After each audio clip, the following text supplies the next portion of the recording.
South India shopping mall, the wedding మంత్ర, సరికొత్త wedding collection, south India shopping mall.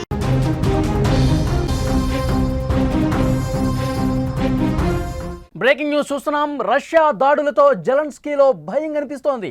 యుద్ధం ఆపాలని Zelensky కోరుతున్నాడు. పుతిన్తో మాట్లాడేందుకు మిత్ర దేశాలు ముందుకు రావాలని విజ్ఞప్తి చేస్తున్నాడు. మరొకసారి ట్రంప్ సాయం జెలెన్స్కీ కోరుతున్నట్టుగా తెలుస్తోంది.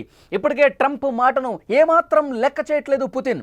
సోమవారం ఉక్రెయిన్ రాజధానిపై రష్యా భారీగా దాడి చేసింది. కీవ్పైకి వందలాదిగా డ్రోన్లు, క్షిపణులు ప్రయోగిస్తున్న నేపథ్యంలో ఉక్రెయిన్ వణిగిపోతోంది. జెలెన్స్కీ భయంతో వణిగిపోతున్న పరిస్థితి ప్రస్తుతం కనిపిస్తుంది. రష్యా ప్రతీకార దాడి చేస్తే ఏ స్థాయిలో ఉంటుందో కనిపిస్తోంది. బాలిస్టిక్ క్షిపణులతో పుతిన్ అటాక్ చేస్తున్నాడు. ఈ తాజా దాడులతో జెలెన్స్కీలో ఒక వణుకు కనిపిస్తోంది. ఉక్రెయిన్కి ప్రస్తుతం ఊపిరాటం లేదు. తాజాగా అందుతున్నటువంటి సమాచారం, ఉక్రెయిన్ మీద రష్యా భారీగా దాడులకు పాల్పడటంతో ఊపిరి పీల్చుకోలేకపోతుంది ఉక్రెయిన్. ఎప్పుడు ఎటు నుంచి ఏ డ్రోన్, ఏ బాంబు వస్తుందో, ఏ క్షిపణి దూసుకొస్తుందో తెలియక బిక్కుమంటూ ఉక్రెయిన్లో ప్రజలు కాలం గడుపుతున్నారంటే పరిస్థితి ఎంత సీరియస్గా ఉందో అర్థం చేసుకోవచ్చు. సోమవారం రోజు రష్యా 400కు పైగా డ్రోన్లతో దాడి చేసిన తర్వాత వణికిపోతోంది ఉక్రెయిన్. అలాగే రష్యా చేసిన ఈ భీకర దాడిలో ఉక్రెయిన్కు భారీ నష్టమే జరిగింది. ఉక్రెయిన్ రాజధాని కీవ్ లక్ష్యంగా డ్రోన్లు, క్షిపణులు దూసుకొచ్చాయి. రష్యా ప్రయోగించిన క్షిపణుల్లో 2 ఉత్తర కొరియా తయారు చేసిన బాలిస్టిక్ క్షిపణులు కూడా ఉన్నాయి. నివాసాలు, ఆసుపత్రులపై రష్యా ఆయుధాలు రావడంతో ప్రజలు బెంబేలెత్తిపోతున్న పరిస్థితి. కీవ్తో పాటు అక్కడ చుట్టుపక్కల ఉన్నటువంటి జిల్లాల మీద కూడా ఈ దాడులు జరుగుతున్నాయి. ఇదివరకు ఈ స్థాయిలో డ్రోన్లతో దాడులు జరగలేదు. ఇది రష్యా ప్రతీకార చర్యల్లో ఒక పెద్ద దాడిగా నిలిచిన పరిస్థితి. ఈ 3 సంవత్సరాల కాలంలో మనం చూసుకుంటే ఇంత పెద్ద దాడి రష్యా వైపు నుంచి రాలేదు. ఎప్పుడైతే ఆపరేషన్ చేపట్టిందో యుక్రెయిన్ డ్రోన్లతో, అప్పటి నుంచి కూడా రష్యా రగిలిపోతుంది. పుతిన్ ప్రతీకార దాడితో రగిలిపోతున్న పరిస్థితి. రష్యా దాడులతో జెలెన్స్కీ తీవ్ర ఆందోళనకు గురవుతున్నాడు. ప్రస్తుతం ఆపరేషన్ స్పైడర్ వెబ్ తర్వాత వణికిపోతున్నటువంటి పరిస్థితి కనిపిస్తోంది. పుతిన్ విశ్వరూపంతో పూర్తిగా జెలెన్స్కీ మాటలో, ఆయన వాయిస్లో మార్పు కనిపిస్తోంది. రష్యాపై ఇప్పటి వరకు తొడగొట్టిన జెలెన్స్కీ ఇప్పుడు శాంతి మంత్రం జపిస్తున్నాడు.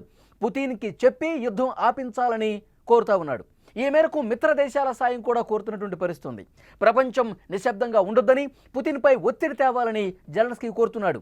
అమెరికా, యూరప్ దేశాలు రష్యాతో చర్చలు జరిపి యుద్ధం ఆగిపోయే విధంగా చర్యలు తీసుకోవాలని జెలెన్స్కీ యాక్స్ వేదికగా వేడుకుంటున్నారంటే పరిస్థితి తీవ్రత ఏ విధంగా ఉంది. రష్యా ఒక్కసారి కథన రంగంలోకి దిగితే, రష్యా ఒకసారి ప్రతీకార దాడికి దిగితే, ఎప్పుడైతే ఆపరేషన్ స్పై వెబ్కి ప్రతీకారం తీర్చుకోవాలని పుతిన్ అనుకున్నాడో, పుతిన్ దాడి ఈ స్థాయిలో ఉంటుందని ఇప్పుడు జెలెన్స్కీ కూడా ఊహించలేని పరిస్థితి. ఆపరేషన్ స్పై వెబ్తో మనం చాలా చాకచక్యంగా అద్భుతమైనటువంటి దాడి చేశామని చెప్పి జెలెన్స్కీ ప్రకటించుకున్నాడు. మళ్ళీ ఎదురుదాడి, ప్రతీకార దాడి రష్యా వైపు నుంచి ఈ స్థాయిలో ఉంటుంది, అది కూడా వెనువెంటనే ఉంటుందని చెప్పి ఊహించలేదు జెలెన్స్కీ. పుతిన్తో ట్రంప్ మాట్లాడితే ఎలాంటి ఉపయోగం కనిపించట్లేదు జెలెన్స్కీకి. ట్రంప్ మాటను కూడా పుతిన్ వినిపించుకోవటం లేదు. ఐ డోంట్ కేర్ అని అంటున్నాడు. నేను ఉక్రెయిన్ని వదలను అంటున్నాడు. ఇదే విషయం ట్రంప్ కూడా తెగేసి చెప్తున్నాడు పుతిన్. చెప్పిన గంటల్లోనే దాడులు చేసి మరి తన ఉద్దేశాన్ని ప్రపంచానికి చాటి చెప్తున్నటువంటి పరిస్థితి. ఈ నేపథ్యంలో రోజురోజుకి యుక్రెయిన్పై రష్యా దాడుల తీవ్రత పెరుగుతోంది. తగ్గేదే లేదన్నట్టుగా పుతిన్ సేన రెచ్చిపోతున్నటువంటి పరిస్థితి కనిపిస్తోంది. ఎవడు వచ్చినా నేను ఆగను, ఎవడు చెప్పినా వినను అన్నట్టుగా పుతిన్ వైఖరి ప్రస్తుతం ఉంది. పుతిన్ ఇంతలా ఆగ్రహంతో రగిలిపోవటానికి కారణం, ఉక్రెయిన్ ఎప్పుడైతే ఆపరేషన్ స్పైడర్ వెబ్ చేపట్టిందో అప్పటి నుంచి తన రూటు మార్చాడు. అప్పటి నుంచి తన మీద ఈ స్థాయిలో దాడి చేసింది యుక్రెయిన్. తన దేశం మీద యుద్ధ వైమానిక దాడులు చేసి పూర్తి స్థాయిలో డ్రోన్లతో అక్కడ ఏ విధంగా అయితే 18 నెలల పాటు శ్రమించి యుక్రెయిన్ రష్యా భూభాగంలోకి, అది కూడా 6000 కిలోమీటర్ల లోపలికి చొచ్చుకొని వచ్చి రష్యా భూమి మీద నుంచే యుద్ధ విమానాలు 41 ధ్వంసం చేయటం, పూర్తిగా ఎయిర్ బేసుల్ని ధ్వంసం చేయటం, ఇదంతా చూస్తుంటే కనుక జెలెన్స్కీ చాలా కసిగా దెబ్బ కొట్టాడు రష్యాని. ఎట్టి పరిస్థితుల్లో వదిలేది లేదు. ఉక్రెయిన్కి గుణపాఠం చెప్పాల్సిందే. ఇంకా నేను శాంతి వైపు వెళదాం అనుకుంటున్నా, ఇంకా నేను ఆచితూచి వ్యవహరిద్దాం అనుకున్నా, కానీ గాయం మీద మళ్ళీ గాయం చేశాడు జెలెన్స్కీ. కాబట్టి ఒక్కసారి గట్టి దెబ్బ కొడితేనే జెలెన్స్కీ కానీ ఉక్రెయిన్ కానీ దారిలోకి వస్తుందని చెప్పి భావించి పుతిన్ చాలా తీవ్రమైనటువంటి సంఘర్షణ పడి దాడులు చేస్తున్న పరిస్థితి కనిపిస్తోంది. ఆ రోజు నుంచి భారీ స్థాయిలో దాడులకు తెగబడుతోంది రష్యా. అటు ఉక్రెయిన్ కూడా మాస్కో టార్గెట్గా దాడులు చేస్తోంది. పరిస్థితులు మరింత ఉద్రిక్తంగా రోజురోజుకు మారిపోతున్న పరిస్థితి.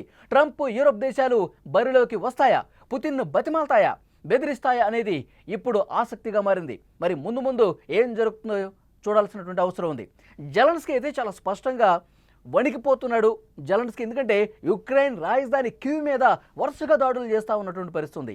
రష్యా ఏకంగా మొదటి రోజు 479 డ్రోన్లు ఉపయోగించింది, 20 క్షిపణులు ఉపయోగించింది. ఆ తర్వాత మళ్ళీ 315 డ్రోన్లు ప్రయోగం చేసింది.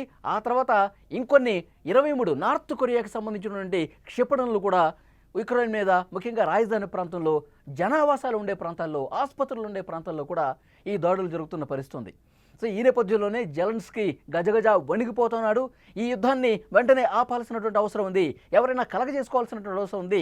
ట్రంప్ ఒక్కసారి మీరు పుతిన్తో మళ్ళొకసారి మాట్లాడండి, యుక్రెయిన్ మీద జరుగుతున్నటువంటి ఈ వరుస దాడులను ఆపే ప్రయత్నం చేయండి, ఒక అడుగు ముందుకేసి మీరు ఒక్కసారి మాట్లాడే ప్రయత్నం చేయండి అని చెప్పి ఇటు ట్రంప్తో పాటు యూరోప్ దేశాలను కూడా జెలెన్స్కీ అడుగుతున్నాడంటే అక్కడ భయం తీవ్రత ఏ విధంగా ఉందో అర్థం చేసుకోవచ్చు.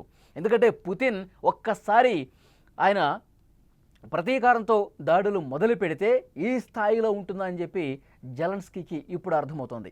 ఎప్పుడైతే యుక్రెయిన్ ఆపరేషన్ స్పైడర్ వెబ్ పేరుతో డ్రోన్లని రష్యాలోకి పంపించి ఎయిర్ బేసుల్ని ధ్వంసం చేశాడో, యుద్ధ విమానాలని ధ్వంసం చేశాడో, గుండెకాయ లాంటి స్థావరాల మీద దెబ్బ కొట్టినటువంటి పరిస్థితి.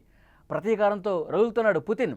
శాంతి చర్చల మాట దేవుడెరుగు, ప్రస్తుతం యుక్రెయిన్ని ఎవడు కాపాడుతాడో రండి, ఎవరొస్తారు రండి చూసుకుందాం అన్న స్థాయిలో ఆయన రగిలిపోతూ ఈ దాడులు చేస్తున్న పరిస్థితి. ఎందుకంటే ఈ 3 సంవత్సరాల కాలంలో ఎప్పుడూ కూడా ఈ స్థాయిలో పుతిన్ వ్యవహరించలేదు, ఈ స్థాయిలో వరుసగా దాడులు చేసినటువంటి పరిస్థితి లేదు. ఒకవైపు యుక్రెయిన్ చెప్తోంది మేము కూడా దాడుల్ని తిప్పికొడుతున్నాం, గాల్లో వచ్చినటువంటి గాల్లోనే పేల్చేస్తున్నాం, ఏవో కొన్ని డ్రోన్లు మాత్రమే, కొన్ని క్షిపణులు మాత్రమే లక్ష్యాలను చేరుకుంటున్నాయి, మాకు కొద్దిగా నష్టం జరుగుతుంది, కానీ పెద్ద స్థాయిలో మేము కూడా అంతే తిప్పికొడుతున్నాం అని చెబుతున్నప్పటికీ, ప్రపంచానికి చెబుతున్నప్పటికీ కానీ లోపల జరుగుతోంది వేరు. యుక్రెయిన్ తీవ్రంగా నష్టపోతోంది, యుక్రెయిన్ మీద విపరీతంగా దాడులు జరుగుతున్నాయి. రష్యాని ప్లీజ్ ఎవరో ఒకళ్ళు ఒక అడుగు ముందుకేసి కంట్రోల్ చేయండి, ట్రంప్ మీరే మాట్లాడండి అంటూ జెలెన్స్కీ ప్రస్తుత పరిస్థితి ఉందంటే రష్యా యుక్రెయిన్ ఏ విధంగా ఆ యుద్ధం జరుగుతుందో, ఎంత దారుణమైనటువంటి పరిస్థితులు ఉక్రెయిన్లో ఉన్నాయో కూడా అర్థం చేసుకోవాల్సినటువంటి అవసరం ఉంది. మరి జెలెన్స్కీ అడుగుతున్నట్టుగా యూరోప్ దేశాలు కానీ లేదంటే ట్రంప్ కానీ ఒక అడుగు ముందుకేసి పుతిన్తో మళ్ళీ ఒకసారి చర్చలు జరుపుతారా? ఎందుకంటే గతంలోనే పుతిన్తో మాట్లాడాడు ట్రంప్, 70 నిమిషాల పాటు చర్చ జరిగింది. అప్పుడే ట్రంప్ ఒక అధికారిక ప్రకటన చేశాడు, మేము 70 నిమిషాల పాటు పుతిన్తో నేను మాట్లాడినా ఇది యుద్ధం ఆపటానికి ఏమాత్రం సహకరించట్లేదు, పుతిన్ తాను ఏదైనా అనుకుంటే చేసే ధోరణిలోనే ఉన్నాడు, యుక్రెయిన్ మీద దాడి చేసే ఆలోచనతోనే ఉన్నాడు, ఎక్కడా కూడా వెనక తగ్గని పరిస్థితి ఆయన మాటల్లో కనిపించింది. మేము సర్ది చెప్పే ప్రయత్నం చేశాం, యుక్రెయిన్ కొద్దిగా ఊపిరి సలిపే విధంగా మీరు సమయం కేటాయించడం, కొంత సమయం పాటించండి అని అడిగినప్పటికీ కూడా ఆయన ససేమిరా అంటున్నాడు. కాబట్టి ఇద్దరు కొట్టుకుంటున్నారు కాబట్టి కొన్ని రోజులు కొట్టుకోనివ్వండి, తర్వాత మళ్ళీ ఒకసారి కలగ చేసుకుందామని చెప్పి ట్రంప్ అన్నాడే కానీ యుద్ధం ఆపే పరిస్థితి ఎవరూ కూడా ఆ సాహసం చేయట్లేదు. ఎందుకంటే మళ్ళీ పుతిన్ వాళ్ళ మీద ఆగ్రహం వ్యక్తం చేసే పరిస్థితి ఉంది. చాలా పదునైనటువంటి ఆయుధాలు, టెక్నాలజీ, యుద్ధ విమానాలు, ఫైటర్ జెట్లు ఇవన్నీ కూడా పుతిన్ సొంతం. సో చాలా బలమైనటువంటి సైనిక దేశంగా రష్యా ఉంది. ఇప్పుడు యూరోప్ దేశాలు కూడా 3వ ప్రపంచ యుద్ధం వైపు ఇదేమన్నా మారుతుందా, మరింత సీరియస్గా పెరిగే అవకాశం ఉన్న కనిపిస్తుందని చెప్పి జర్మనీ కావచ్చు, పోలాండ్ కావచ్చు, ఇతర యూరోప్ కంట్రీస్లో ఉన్నటువంటి అవి కూడా తాము ఒకవేళ 3వ ప్రపంచ యుద్ధం వస్తే రష్యా వైపు నుంచి ఇటువైపు దాడులు తిరిగితే కనుక మన జాగ్రత్తలో మనం ఉండాలని చెప్పి వాళ్ళు బంకర్లు ఏర్పాటు చేసుకుంటున్నారు. అక్కడ ప్రజలకి అవగాహన కార్యక్రమాలు ఏర్పాటు చేస్తూ ఉన్నారు. యుద్ధం వస్తే, యుద్ధం వచ్చి ఇటువైపు దాడులు టర్న్ అయితే కనుక మన ప్రజల ప్రాణాలు మనం కాపాడుకోవడానికి, మళ్ళీ మనం దాడులను తిప్పికొట్టడానికి, యుక్రెయిన్కి సాయం చేయడానికి ఇవన్నీ కూడా మాక్ డ్రిల్స్ గత కొన్ని రోజులకు జరుగుతున్నాయంటే యుద్ధం ఎటు నుంచి ఎటు టర్న్ తీసుకుంటుందన్న ఒక భయం కూడా వాళ్ళలో కనిపిస్తుంది. సో చూద్దాం ఏం జరగబోతున్నది. మొత్తానికైతే జెలెన్స్కీ పూర్తిగా సరెండర్ అయిపోయే పరిస్థితి కనిపిస్తోంది. ఎందుకంటే దాడులు అంత తీవ్రంగా ఉన్నాయి, అంత సీరియస్గా ఉన్నాయి, వెంటనే జరుగుతున్న పరిస్థితి కనిపిస్తుంది. ఆపరేషన్ స్పైడర్ వెబ్ ఇది నేను చేయకుండా ఉండుంటే బాగుండేదేమో అని ఇప్పుడు జెలెన్స్కీ మదన పడుతున్నట్టుగా సమాచారం వస్తోంది. ఎందుకంటే ఆపరేషన్ స్పైడర్ వెబ్తో రష్యా మీద చాలా తీవ్రమైనటువంటి దాడి చేసినటువంటి నేపథ్యంలో అప్పుడు శాంతి చర్చలు ఒక రోజు తర్వాత జరుగుతాయి, కానీ ఆ చర్చలు జరిగే ముందు రోజు ఇతను దాడులు చేయటం వల్ల 18 నెలల పాటు ప్లాన్ చేసి చేయటం వల్ల పరిస్థితి ఇంతవరకు తీసుకొచ్చింది.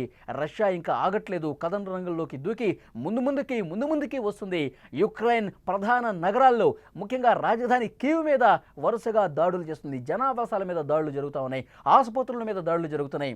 యుక్రెయిన్ అధికారికంగా ఒక ప్రకటన చేసింది, ఇప్పటి వరకు యుద్ధం ప్రారంభమైన తర్వాత 12,000 మంది పౌరులు చనిపోయారు, సాధారణ పౌరులు చనిపోయారు, ఇందులో చిన్నపిల్లలు కూడా ఉన్నారు.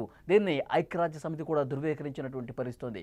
సో డెఫినెట్గా సాధారణ పౌరులు ప్రాణాల మీదకు వస్తున్న నేపథ్యంలో ఆలోచన చేయాల్సిన అవసరం ఉంది, ఒక అడుగు వెనక్కి తగ్గాల్సినటువంటి అవసరం ఉంది. కానీ రష్యా కూడా అట్ ద సేమ్ టైం ఒక ప్రకటన చేసింది, మేము సాధారణ పౌరుల జోలికి పోవట్లేదు, కేవలం ఉక్రెయిన్ స్థావరాల మీద, సైనిక స్థావరాల మీద, వాళ్ళు ఏదైతే యుద్ధ సామాగ్రి ఉందో, ఎక్కడి నుంచి వాళ్ళు యుద్ధం చేస్తున్నారో, ఎక్కడ వాళ్ళు తమ సామాగ్రి దాచుకొని ఉన్నారో, స్థావరాలు ఉన్నాయో సైనికులకు సంబంధించి, వాటి మీదే మేము దాడి చేస్తున్నాము, సాధారణ ప్రజానీకం జోలికి మేము వెళ్ళట్లేదు, యుద్ధ నీతిని మేము పాటిస్తున్నామని ఒకవైపు రష్యా చెప్తున్నాయి. రెండు వైపుల నుంచి కూడా విరుద్ధ ప్రకటనలు కనిపిస్తున్నాయి. కానీ ఘర్షణ మాత్రం పెరుగుతూ పోతుంది, సీరియస్నెస్ పెరుగుతూ పోతుంది, దాడుల తీవ్రత పెరుగుతూ పోతుంది, డ్రోన్ల సంఖ్య పెరుగుతూ పోతుంది, క్షిపణులు పెరుగుతూ పోతుంది.